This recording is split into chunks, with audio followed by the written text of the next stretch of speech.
Hello అండి. ఈరోజు మనం మాట్లాడుకోబోతున్న సినిమా 'డెకాయిట్' గురించి. ఈ సినిమా ఒక యాక్షన్ డ్రామా. కథ మొత్తం ఒక దొంగ అంటే డెకాయిట్ జీవితం చుట్టూ తిరుగుతూ ఉంటుంది. తన జీవితాన్ని నాశనం చేసిన వాళ్ళపై ప్రతీకారం తీర్చుకోవడానికి హీరో చేసే ప్రయాణమే ఈ సినిమా.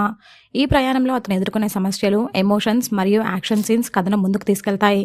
హీరో అడివిశేష్ ఇంటెన్స్ ఫ్లోలో అదరగొట్టాడు. యాక్షన్ మరియు ఎమోషనల్ సీన్స్ రెండిట్లోనూ మంచి పర్ఫార్మెన్స్ ఇచ్చారు. స్క్రీన్ ప్రెజెన్స్ సినిమాకి ప్రధాన బలం.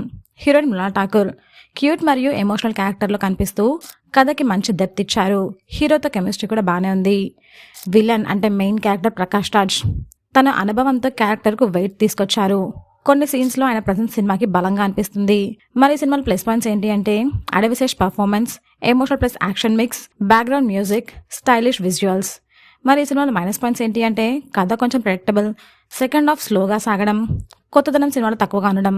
మొత్తానికి డకాయిట్ ఒక యాక్షన్ ఎమోషనల్ డ్రామా.